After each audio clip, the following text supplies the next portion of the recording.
Hi, I'm Dwayne Brown. Tonight on KPBS Evening Edition, meet the Magicians, the Navy's first squadron combining manned helicopters with unmanned drones.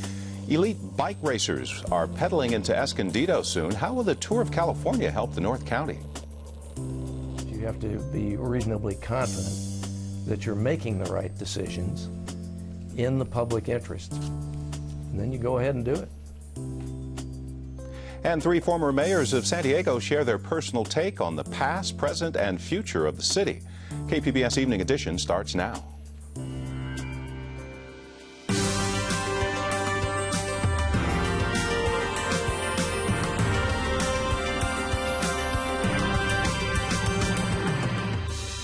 KPBS Evening Edition is made possible by Joan and Erwin Jacobs and by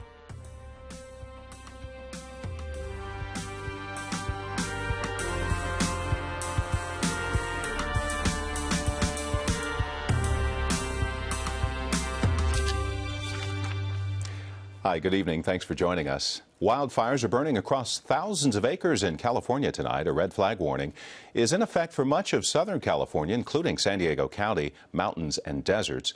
Fires have destroyed about 12,000 acres so far. The biggest one is in Camarillo, north of Los Angeles. 65,000 acres have burned there, and the campus of Cal State Channel Islands had to be evacuated. When pilots need a rest, machines can now step in. North Island Naval Air Station in Coronado welcomed a first-of-its-kind helicopter squadron nicknamed the Magicians. KPBS reporter Taryn Minto shows us how new technology will enhance the Navy's capabilities. For Vice Admiral David Buss, today was like something out of a George Lucas film. If you had told me when I was a brand new minted ensign in 1978 that we would be operating manned and unmanned systems together on any class ship of any size, I would have really called that very Star Wars-like, but we are there today. Indeed, today the Navy welcomed its first helicopter squadron that included the Fire Scout, a remotely operated helicopter. The unmanned aircraft is bigger than a smart car, but smaller than a sports car, and has four 15-foot blades on top. Two Fire Scouts will join a larger manned helicopter on deployment next spring to the Western Pacific. For now, pilots like Lieutenant Kevin Shikuma will train to operate the Fire Scout system, so they are fluent in both manned and unmanned aerial vehicles, or UAVs. UAV can stay up for a lot longer than the average pilot can, and in this physical environment, it's a lot cheaper to operate a unmanned drone that burns a lot less gas than say, this large aircraft that takes a lot more gas and maintenance man-hours. Beyond saving some gas and money, Squadron Commander Chris Hewlett said the Fire Scout can be crucial in assisting larger manned aircraft on missions. If they had a contact while they were out flying around and the crew needed to swap out, we could send the Fire Scout out, and that Fire Scout would dwell on top of the contact of interest. The squadron will deploy on the USS Fort Worth, a littoral combat ship that can operate in areas where larger ships can't. Taryn Minto, KPBS News. The board of the North County Transit District met this afternoon, and the agenda included a look at a report from iNewsSource and the KPBS Investigations Desk. Reporter Brad Racino was at the meeting and joins us by phone. Brad, we know the train has been idled because of brake problems. Tell us what happened today. Today, the district held a workshop, actually, prior to their public meeting, in which they spent a lot of time going over the issues that we raised in a story a few weeks ago concerning the district's classifying studies in their capital project budget. They said they had their auditor look over the financial statements in response to our story, and the auditor found that everything appeared to be fine and that everything was properly classified. But going over the auditor's statement that we just got, and I'm going over now, it doesn't appear that they actually looked at any of the studies that we mentioned in the story.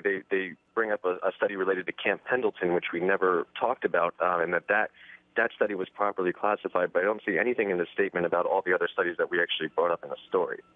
And just today, you published a report about the district's executive director, Matt Tucker. Tell us more. Yeah. Our stories today we published a series of stories about his management over the years and the outsourcing of North County's operations. And Tucker had his evaluation today with the board behind closed doors. And when they came out of the meeting, there was only a brief mention of Tucker's performance when Chairman Bill Horn said that when he brought Tucker on board, they had a whole bunch of problems. Tucker found the solutions. He wanted to commend him. He said he doesn't think anybody knows what they're talking about when they criticize Tucker. He said he has nothing but praise for the man, and that he's got them through some tough times. And Brad, the district also received a report about a compliance audit today, right? Yeah. Tucker introduced that report by saying that all of these compliance reviews and audits were done. They were done when the district had already identified a problem, but the report found a number of things wrong. It actually had 19 findings and observations about their compliance oversight. One was their contract compliance monitoring, the regulatory compliance, the way they issued sole source procurements. It found a lot of things wrong, and Tucker and Tucker and the rest of the staff said that they were working on things to fix these problems, and that they propose that things will be fine in the near future. And quickly, Brad, do we have an update at all on when the Sprinter trains might resume service? No, none at all. They haven't mentioned that at all. iNews Source reporter Brad Racino. President Obama is in Mexico tonight, the first stop in a 3-day trip to Latin America. He says the U.S. will cooperate with Mexico in fighting drug trafficking and organized crime.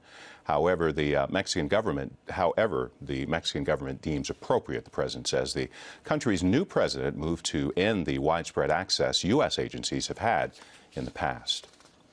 A new report from the University of San Diego says our local economy improved last month. Its index of leading indicators went up 0.3%. The report cites gains in the job market, local stocks, and the number of housing permits issued in March. The outlook for the rest of the year remains positive.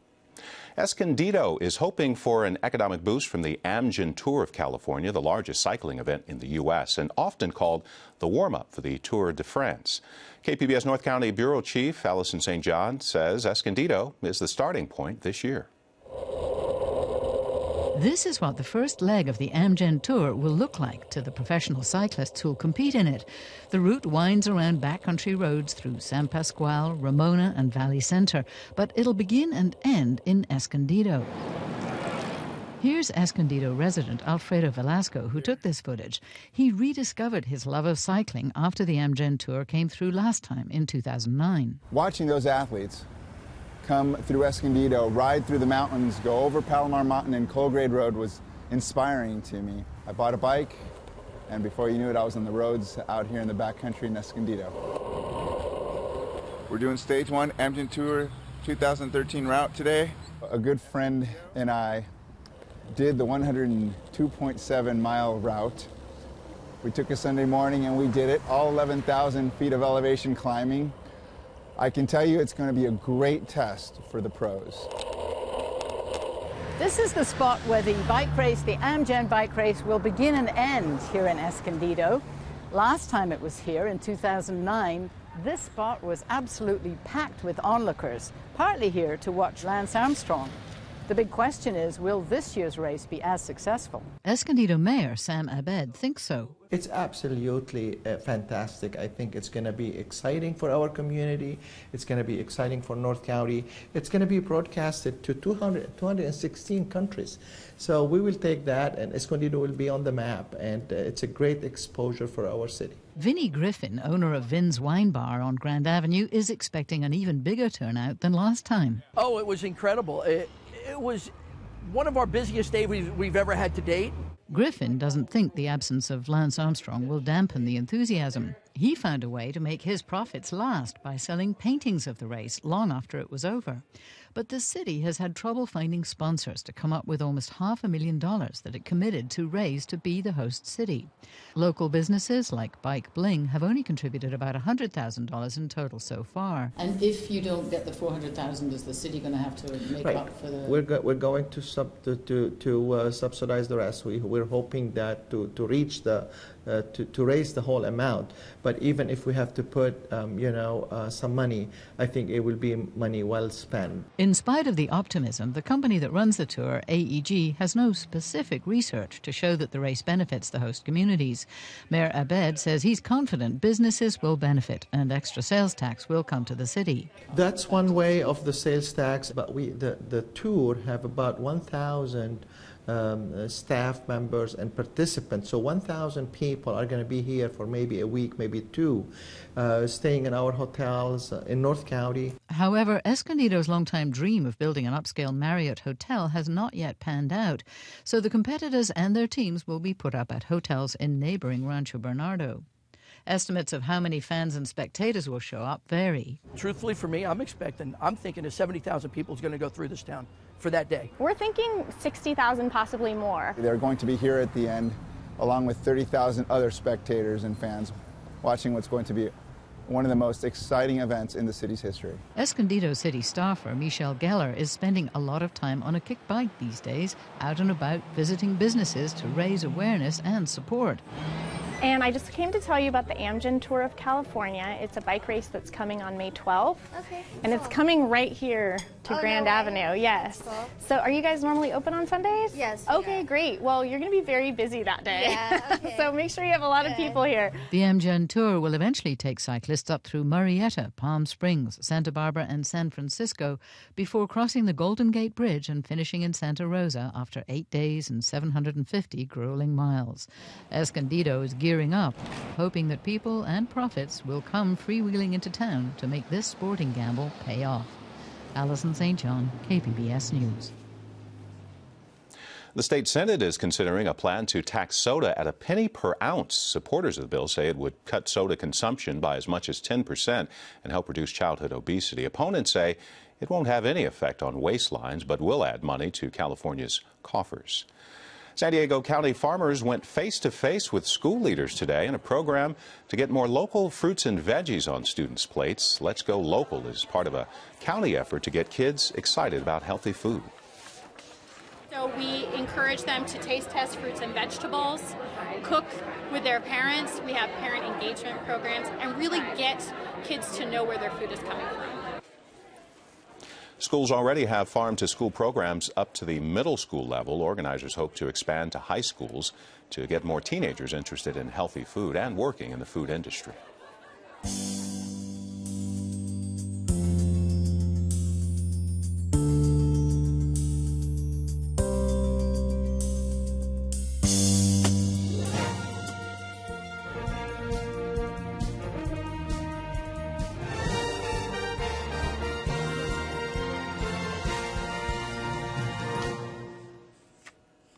Three former San Diego mayors talked candidly with Peggy Pico last night during a KPBS and San Diego State University special about the past, present, and future of the city. We have a recap tonight, beginning with this look at the tenures of former mayors Pete Wilson, Roger Hedgecock, and Jerry Sanders. Pete Wilson was elected mayor of San Diego in 1971. Wilson's plan for managing growth encouraged density in the city's urban core. He established San Diego's redevelopment agencies. And under Mayor Wilson's leadership, the city used public bonds and private investments to revitalize downtown, including the Gaslamp Quarter, building Horton Plaza, and the San Diego Trolley. Wilson was involved early on in pension reform, and while mayor, city employees withdrew from Social Security in exchange for lifetime health benefits. Wilson resigned as San Diego's mayor in 1982 after being elected to the U.S. Senate.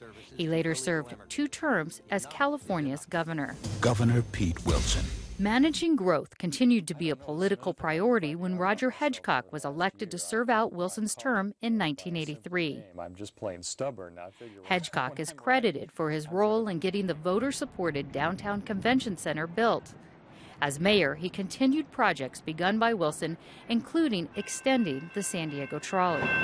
Hedgecock suspended new construction permits north of downtown in an effort to make developers cover the cost of roads, parks, and fire stations. By 1985, San Diego's older neighborhoods needed $1 billion in infrastructure repairs. Hedgecock was elected to a second term, but he was forced from office in 1985 after he was found guilty of conspiracy and perjury relating to campaign contributions. The state Supreme Court overturned his felony convictions, except for one misdemeanor. The mayor today is on trial for conspiracy and perjury charges.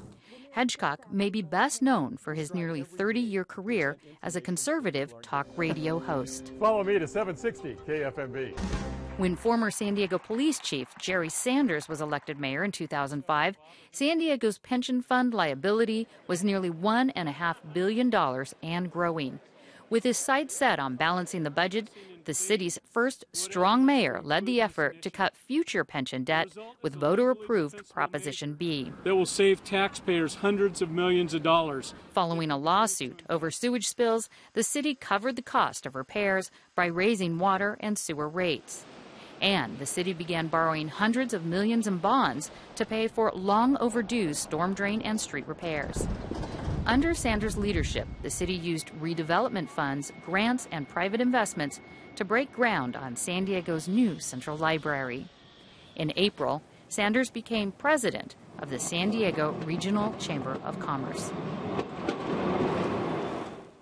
And now some highlights from leading San Diego former mayors reflect.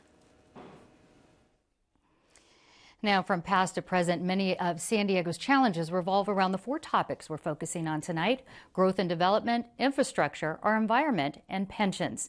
And during each of your terms in office, there was a lot of attention directed toward building and improving downtown.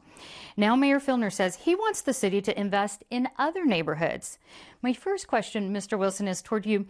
How do you balance the needs of a vibrant downtown while not neglecting other neighborhoods? Carefully. Well, you'll have a lot of help because the people from the neighborhoods will not simply suffer in silence. They will be vocal, and it's not just their right, but I would say they have an obligation to their neighbors to be so. But it is the interesting thing about public service that when people come to you with competing claims, particularly if you're the mayor or a governor, you have got to make decisions that you think reflect the most urgent priorities, the greatest needs.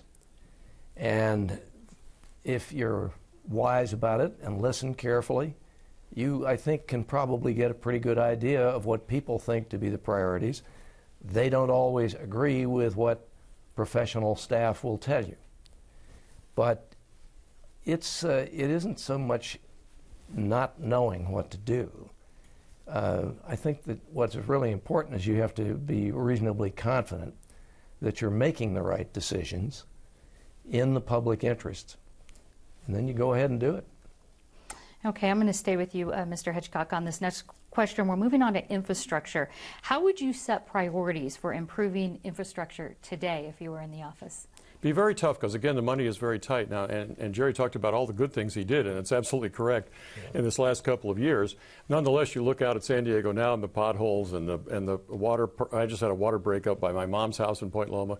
So we have this kind of, which I'll be talking to you about, but this is it's too late to talk to you. It's already happened. Too late. So here's what we've got is we've got a crumbling system in a lot of ways, and we're going to have to address this issue. And I hope that Mark Kersey and the committee he's got and this infrastructure, they're talking about a bond, that some way they can come up with something that will give us an infusion of cash, because too many things are running out of time, our water pipes and so forth, that need to be replaced, and we simply have to do it. And that's going to take money. So, Mr. Sanders, how do we get that money to help with our infrastructure? Well, you know, there was a infrastructure? plan in place, and I think it's a good plan, and I think it's been suspended this year, but into the budget for the 5-year plan, we programmed in about $100 million a year with a $7 million a year bond payment for each $100 million. And as revenues go up, as tourism goes up, as the general fund goes up, just because of that, you repaid that $7 million per year per $100 million.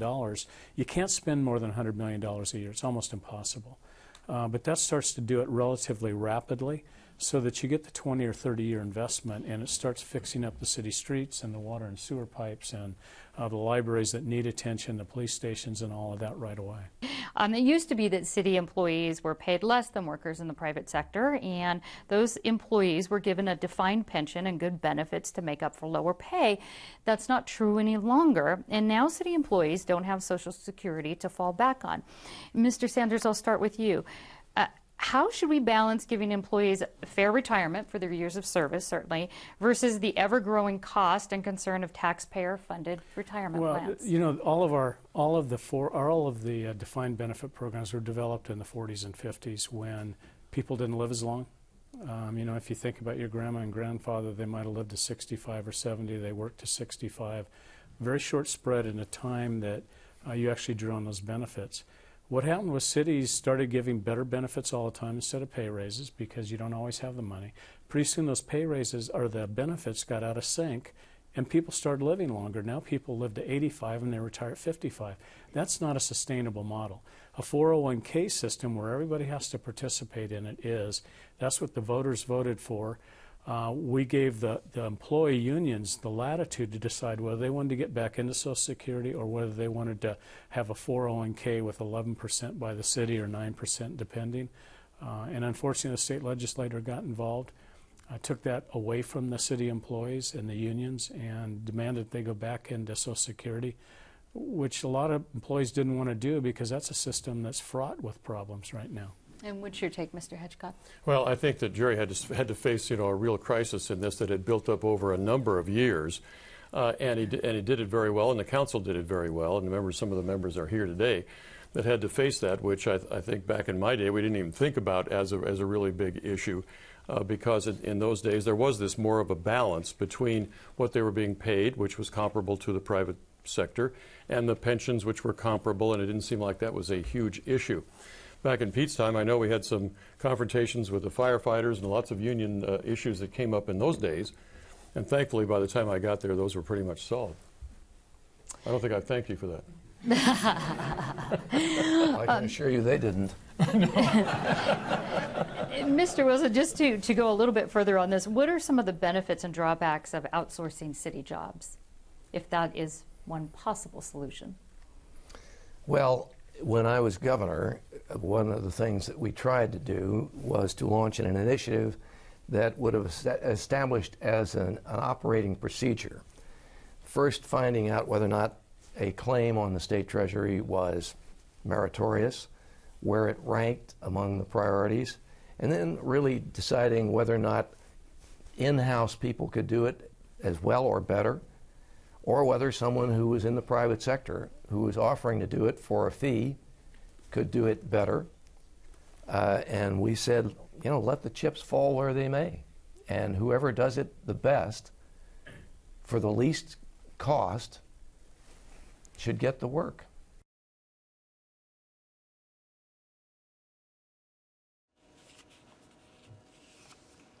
Now, we did invite all of San Diego's former mayors to participate in last night's program, but the others declined. You can see the entire special on our website, kpbs.org.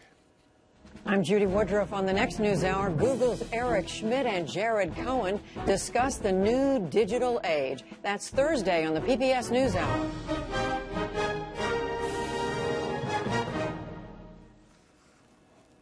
A surprise visitor dropped in on the Imperial Beach Chamber of Commerce, a sea lion pup. Rescuers say it had a tag from being rescued earlier this year. The pup was bleeding when it was picked up again yesterday and might have been sick or hurt. Grim news today about the snowpack results in the Sierras.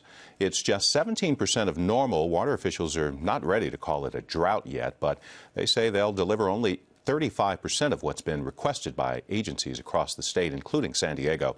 Snowmelt from the Sierras is used to fill reservoirs during the summer. We've got a slight chance of showers ahead. Tomorrow will be very warm along the coast, but then temperatures will start dropping. Same for the inland valleys, but we still have a red flag warning in effect for the valleys and mountain areas. It's set to expire tomorrow night. The desert will see cooler temperatures by Sunday. About a month ago, Ken Kramer gave us a look at some of San Diego's most oddball street names. Tonight, he's back with more in this story about San Diego. We found some of them: Easy Street, Sesame Street, Have It Your Way, My Way, like from the Frank Sinatra song, I Did It My Way, Little Orphan Alley in Del Mar, and Goes No Place in the South Bay, and wondered if you had some more. So here we go. Out into Street, which somebody had fun with, especially where it intersects Curdson Way in Spring Valley. In Lakeside, there's Bashful, Sleepy, Happy, Sneezy, and of course, Snow White. In the North County Valley Center, there's Emerald City Drive, which is right in the same neighborhood with Wizard Way, Dorothy Lane, And this particular street right nearby, which is paved just like any other, but you might want to take a second look since they call it the Yellow Brick Road. If you want to watch more of Ken's stories about San Diego, his half-hour show can be seen tonight and every Thursday night at 8 on KPBS. Now we have an update on the winners of the first Robotics World Championship recently held in St. Louis. Of course, we've been following this story. The Holy Cows. The Holy Cows from San Diego's High Tech High won this year's most prestigious award given to those who best represent a model for other teams to emulate. Winning isn't everything in robotics. Teams must build alliances and get rewarded for demonstrating cooperation over competition. Tonight's stories are online at kpbs.org/evening edition. Thanks for joining us. Have a great night.